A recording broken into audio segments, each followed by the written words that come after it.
بندہ سوچے یہ زبان سے بھی یہ کہہ رہا ہو گناہ کرتے ہوئے، اے اللہ مجھے معاف فرما دے، اے اللہ مجھے معاف فرما دے، اے اللہ میری توبہ، لیکن گناہ سے پلٹ رہا نہ، واپس نہ آ رہا، تو ایسا شخص توبہ کرنے والا شمار نہیں ہوگا۔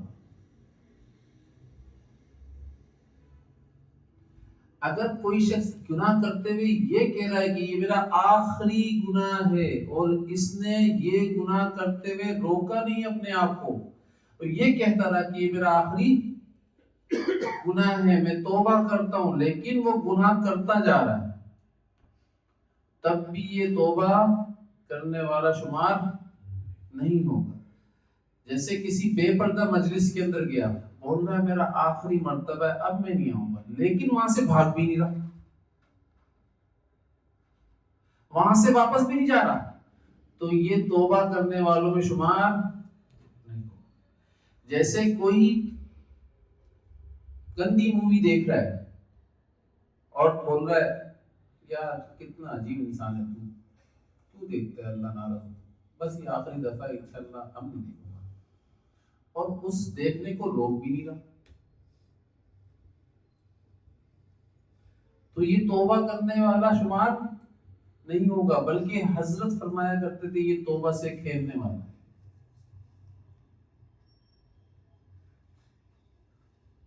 یہ توبہ سے کھیل رہے ہیں۔ بھائی آپ مجھے بتاؤ، آپ جب کوئی راستہ تلاش کر رہے ہو، آپ کو پتہ ہی نہ ہو، اور کسی غلط جگہ پر آپ گھس جاؤ، اور آپ کو بتا دیا جائے کہ یہ غلط وے ہے، تو آپ کیا بڑھتے چلے جاؤ گے کیا؟ کوئی جاننے والا آپ کو بتا دے کہ بھئی یہ غلط وے ہے، آپ ادھر سے نہیں ادھر سے منزل پر پہنچو گے، تو آپ کیا ادھر چلتے چلے جاؤ گے کیا؟ روکو گے نا اپنا، واپس پلٹو گے نا، اپنی غلطی کے اوپر نادم ہوگی، یار یہ کیا غلط کر دیا میں نے، خواہ میں اس راستے پر آ گیا، جو اصل راستہ تھا اس کو چھوڑا کیوں؟ یا اسی پر چلتے چلے جاؤ گے؟ تو بھائی واپس پلٹو گے، اپنی غلطی کو سدھارو گے۔ جب ہم راستے میں دنیا کے راستے کے اندر ایسا کرتے ہیں تو یار یہ تو اخروی راستہ ہے، اگر آپ کسی غلط وے کے اندر گھس گئے، کسی نے بتا دیا آپ غلط وے کے اندر گھس گئے ہو، تو آپ واپس پلٹو نا، اس سے آگے کیوں بڑھ رہے ہو؟ اور یہ بھی توقع کر رہے ہو کہ اللہ تو صحیح راستے پر پہنچا دے، تو صحیح راستے پر پہنچا دے، ایسے کیسے ہو سکتا ہے یار؟ جب آپ کو بتایا جا رہا ہے آپ غلط راستے پر چل رہے ہو، صحیح راستہ یہ ہے، تو اب صحیح راستے پر جب چلو گے تو اللہ تعالیٰ کی ذات سے اب دعا کرو صحیح راستے پر پہنچاؤ، اب اللہ پہنچائے گا۔ لیکن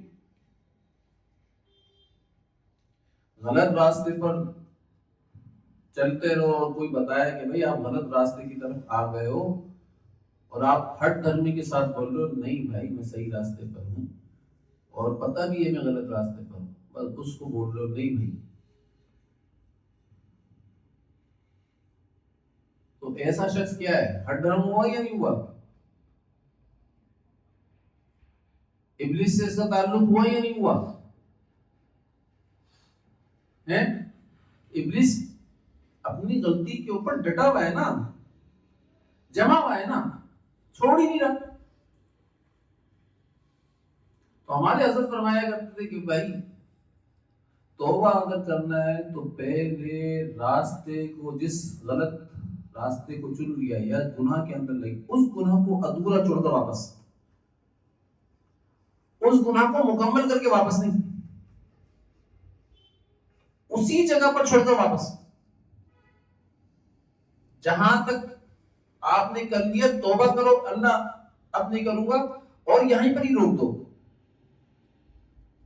یہاں پر روک کر بیک ہوئے تو اب توبہ کر رہے ہو، آپ نادم ہو، ندامت آپ کے اوپر ہے، اور گناہ کو چھوڑنا چاہتے ہو، عزم کر لیا کہ آئندہ کبھی اس گناہ کے اوپر نہیں آؤں گا، تو جب یہ سارے کام کر لیے تو اب آپ کی توبہ اللہ کی بارگاہ کے اندر تو مقبول ہوگی۔ توبہ کی قبولیت کی 3 شرائط ہے نا، کیا حدیث کے اندر یہی آتا ہے نا؟ توبہ کی قبولیت کی 3 شرائط ہیں. پہلی شرط کیا ہے کہ بھئی اپنے گناہ کے اوپر ندامت تو ہونا، گناہ کے اوپر نادم تو ہونا. دوسری شرط کیا ہے کہ گناہ کو چھوڑنے کا اسی وقت ارادہ کر لیں. پھر تیسری شرط کیا ہے؟ عزم کر لے اللہ یعود الیہا، کہ اس گناہ کی طرف کبھی بھی واپس نہیں لوٹوں گا. یہ تیسری شرط ہے. تو جب بندہ یہ 3 شرطیں پوری کر دیتا ہے تو اب اللہ کی بارگاہ کے اندر توبہ کر رہا ہے، قبول ہوگی. لیکن لڑکی کو دیکھ رہا ہے اور بول رہا ہے استغفر اللہ ربی بالکل بھی ذنبی ہوتا ہے، اے اللہ اب بد نظری کبھی نہیں کروں گا، یہ آخری دفعہ ہے. اور خوب جی بھر کر دیکھ لیا اللہ نہیں کروں گا آئندہ، آج دیکھ لیا آئندہ نہیں کروں. تو یہ توبہ کے ساتھ کھیل رہا ہے. کھیلو. ایسے کسی کا مال چوری کر رہا ہے اور چوری کرتے ہوئے آئندہ نہیں کروں گا، تو یہ توبہ کے ساتھ کھیل رہا ہے. یہ چوتھی شرط ہے. یہ 3 شرطیں جو بتائیں گے حقوق اللہ سے تعلق رکھتی ہیں. ایک چوتھی شرط ہے جو حقوق العباد سے تعلق رکھتی ہے.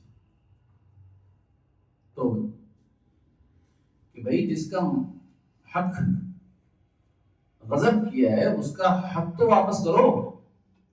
کسی کی زمین ہتھیاری تھی تو زمین تو واپس کرو. کسی کا مال ہتھیارا تھا مال تو واپس کرو. اس کا حق تو ادا کرو نا. اگر نماز قضا ہے تو بھائی نماز قضا کی ادائیگی کرو نا. آپ نے توبہ کر لی کہ اللہ مجھ سے نماز قضا ہو گئی، توبہ اللہ تعالیٰ کی ذات نے توبہ قبول کر لی، لیکن وہ قضا تو آپ کے اوپر باقی ہے. اب اگر اس کے اندر دیر کر رہے ہو پھر گناہ کر رہے ہو.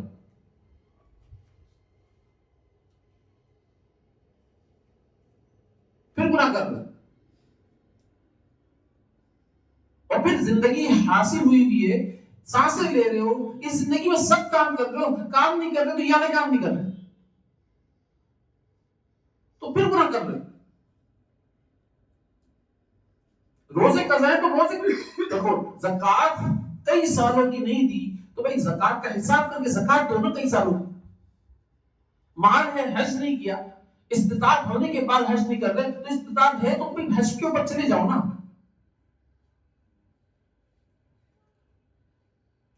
اتنی دیر جو کی ہے اے اللہ جو دیر کی ہے غفلت سے کر دی ہے معاف فرما، لیکن اب تو دیر نہ کرو نا. اب اگر دیر کر رہے ہو تو کیا ہے